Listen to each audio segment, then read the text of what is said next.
Hola horronautas, estoy de vuelta para traerles The Fog, La Niebla, de 1980, la sexta película del director John Carpenter, cuya inspiración inicial para La Niebla le llegó cuando él y su colaboradora, entonces novia, Debra Hill, estaban promocionando su película Asalto en el Precinto 13, en Inglaterra. La inspiración se dio cuando los dos visitaron Stonehenge, durante el viaje, donde presenciaron una niebla inquietante que se extendía sobre el paisaje desde la distancia. Carpenter también afirmó que adicionalmente se inspiró en la película El terror de Trollenberg de 1958, la cual se trataba de monstruos escondidos en las nubes. Y en el comentario del DVD para la película, Carpenter señaló que la historia del naufragio del barco y su posterior saqueo se basó en un evento real del naufragio del Frolic, que tuvo lugar en el siglo XIX. Agregando un poco más de influencias no confirmadas, la premisa del film también tiene fuertes similitudes con la película Terror, Criaturas desde la tumba, de 1965, donde los espíritus de hombres víctimas de una plaga vuelven a la vida para vengarse de los vivos. Ahora, pasando a los protagonistas, tenemos a Jamie Lee Curtis, que saltó a la fama al interpretar a Laurie Strode en Halloween, 1978. Otra protagonista es Adrienne Barbeau, conocida en ese entonces por ser la esposa de Carpenter. ¡Wow! ¡Miren esos magumbos! Y por último, Tom Atkins, amigo de Barbeau, que fue elegido para interpretar a Nick Castle.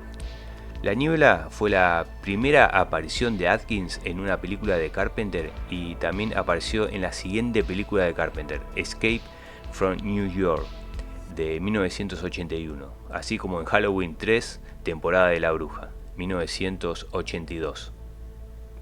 Otra curiosidad para resaltar es que Carpenter nombró a los personajes del film en honor a personas con las que había colaborado en proyectos anteriores. Entre ellos se encuentran Dan O'Bannon, guionista que trabajó con Carpenter en Dark, 1974, Nick Castle, quien interpretó a Michael Myers en Halloween, Tommy Wallace, un editor, diseñador de sonido y diseñador de arte que trabajó en Dark y Asalto en el Precinto 13, así como en varios otros proyectos posteriores.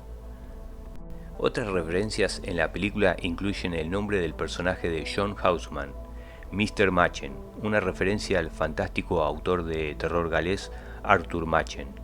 También tenemos un informe de radio que menciona el arrecife de Arkham, que es una clara referencia a Arkham, la ciudad ficticia de H.P. Lovecraft, y el forense de la ciudad, el Dr. Five, que recibió su nombre del personaje principal de la película de terror protagonizada por Vincent Price, el abominable Dr. Five.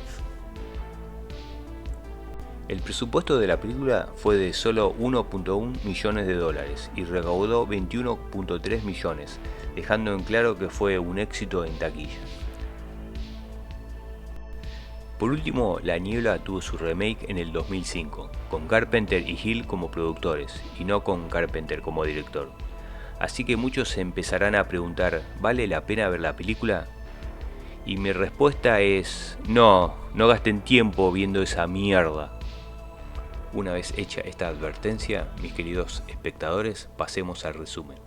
El film empieza con un jubilado sentado frente a una fogata contando historias de fantasmas a un grupito de pibitos cagados de frío. Van a volver reengripados a casa. Resaltando que esa noche cumple 100 años del naufragio del Elizabeth Dane, el cual todos sus tripulantes murieron ahogados. Luego pasamos a la iglesia del pueblo donde vemos una cara conocida. Sí, nada más y nada menos que John Carpenter haciendo un cameo en su película. Che, pasó como 45 años y el tipo es viejo, canoso y pelado, pero sigue dejándose el bigote de la misma forma. Míralo vos, Siguiendo con la escena, el cura Malone, sí, ese es su nombre. Tiene que pagar sus servicios, pero lo soluciona diciéndole: ¿Vos crees en Dios? Sí, que Dios te lo pague. Nos vemos. Contento, el borracho, que no se gastó un mango para después gastarlo en chupi, descubre con la caída de un ladrillo un misterioso diario oculto en la pared. Luego pasamos a ver diferentes lugares del pueblo costero de Antonio Bay, donde empiezan a ocurrir una serie de cosas ominosas. Y como recalcaría Homero, Esto se va a poner feo. Mientras tanto pasamos a conocer a nuestro protagonista, llamado Nick Castle, que levanta en la ruta a Elizabeth, interpretada por Jamie Lee Curtis, que estaba pidiendo un aventón. Un aventón, ¿ok? Nada más. Ya dejando eso en claro, los vidrios del coche estallan en 1000 pedazos, pegándole flor de julepe a los dos mientras se preguntan ¿qué carajo pasó? Sin dar más vueltas, saltamos a un faro donde nos presentan a la otra protagonista, llamada Stevie, interpretada por Adrienne Barbeau, locutora de la radio local, que en una charla con Dan el Calentón, que por casualidad también es el meteorólogo del pueblo, le informa que un banco de niebla se acerca a un barco pesquero. Stevie, con un tono que hace endurecer el pepino, les advierte a los borrachos del barco pesquero que tengan precaución con un banco de niebla. Advertencia que no toman en serio porque vino de la boca de una mujer. ¡Machista! La niebla se aproxima rápidamente al barco, mostrando un siniestro resplandor que no vaticina nada bueno, antes de envolverlos. Cuando el generador falla, 2 de los borrachines salen afuera para encontrarse un antiguo barco flotando a la deriva, entre la niebla. Además de encontrar una brutal y explícita muerte, cuando los zombies o espectros o fantasmas, la verdad no sé qué mierda son, empiezan a apuñalarlos con espadas, cuchillos y ganchos pesqueros hasta dejarlos como coladores de carne. El último de los pesqueros, que tenía más pinta de boludo que de borracho, fue el que peor la ligó. ¡Auch, papá! Volviendo al pueblo, tenemos a... Así que querías un aventón, Elizabeth. Con la verga, ¿no?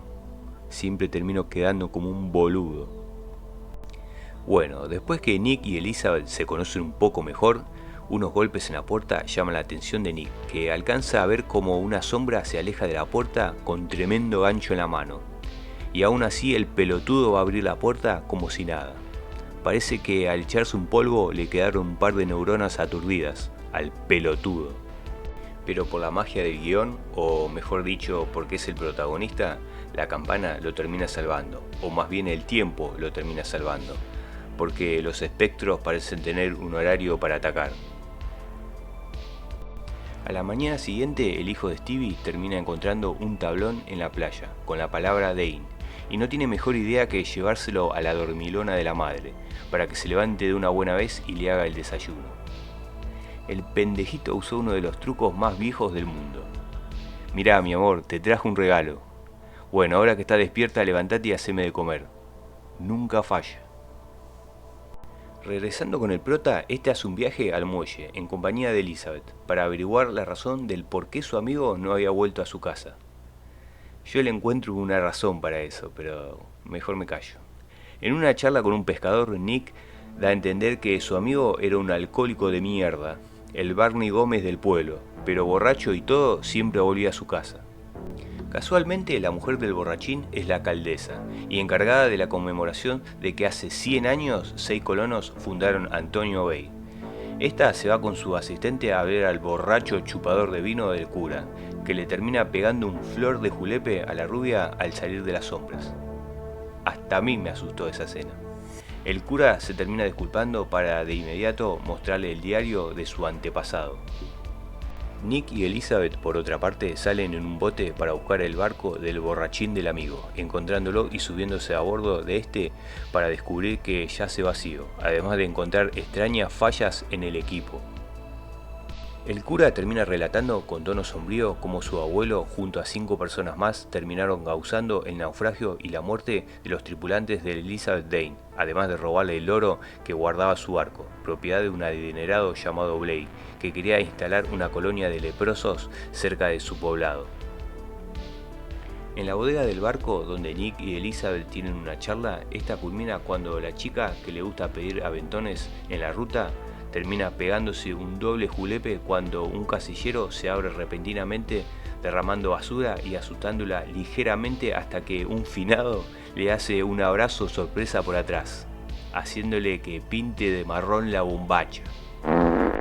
Stevie conduce hacia el faro con el pedazo de madera que encontró su hijo. Una vez dentro del faro, deposita la madera cerca de una grabadora y mientras la pelotuda escucha la radio sin prestar atención a su entorno, el agua comienza a filtrarse desde la madera, tocando la grabadora y escuchándose inexplicablemente la voz de un hombre en la cinta, jurando venganza, y las palabras "Sei deben morir" aparecen en la madera antes que estalle en llamas. Stevie apaga el fuego y ve que la madera vuelve a leer Dane. Por lo que veo, le entraron ganas de ir al baño a Stevie. Mirá cómo se agarra la panza. Del cagazo. En el pueblo, el Dr. Five termina su autopsia al fiambre y le comenta a Nick que el cadáver parece haber estado bajo el agua por meses, algo que era imposible porque lo había visto 3 días antes. Elizabeth, dentro de la sala de los fiambres, le hace compañía al finado y termina otra vez pegándose un flor de julepe. Pobre piba. Cuando este se levanta sigilosamente para tomar un bisturí y desplomarse enfrente de ella, escribiendo un 3 en el suelo. La noche cae y, como no, en un pueblo lleno de borrachos pasamos a un bar, donde la alcaldesa se entera que el borrachín de su marido está desaparecido. Nick, no obstante a esto, se pone a charlar con Stevie por el teléfono acerca de los extraños eventos que comenzaron a ocurrir con la llegada de la niebla. Niebla que se está acercando sigilosamente desde el mar otra vez. En esta ocasión, la siguiente víctima termina siendo el calentón Dan. La verdad que no se perdió nada. El Bolas Tristes abre la puerta estando solo en medio de la nada misma, en una situación que grita que no lo haga, y aún así el pelotudo sale afuera como si nada. El tipo tiene 0 instinto de supervivencia. La niebla llega a una central eléctrica cortando la luz del pueblo. Debido a esto, Stevie se da cuenta que su hijo podría estar en peligro por la niebla, así que prende desesperadamente el generador de emergencia para pedir entre gritos por la radio que alguien salve a su hijo. Y como Nick es el héroe de la película, este termina dirigiéndose al lugar. La niebla llega obviamente a la casa y los espectros se terminan cargando a la pobre viejita que me hace acordar a Muriel, dueña de Coraje, el perro cobarde. Lo que hago es por amor. Nick termina salvando al pendejito sacándolo por una ventana llena de vidrios rotos. Tendría que haberse cortado hasta donde el sol no le da. Ya dentro de la camioneta intentan huir del lugar, pero para crear una situación de tensión más dramática, el camión se queda atascado, solo liberándose casualmente cuando tenían a los muertos encima. La niebla termina cubriendo casi todo el pueblo, obligando a Nick y a la alcaldesa, la cual no me voy a acordar nunca el nombre, al igual que su asistente, que está más buena que comer pollo con las manos, a resguardarse en la iglesia, donde encuentran al cura dándole recreativamente a la sangre de Cristo. Borracho infeliz. En el faro, la niebla termina llegando, parándole los pelos de la nuca a Stevie. En similar situación se encuentra el protagonista, en la iglesia, cuando comienza un asedio de parte de los espectros, que quieren... ¡Sangre! ¡Sangre! ¡Sangre!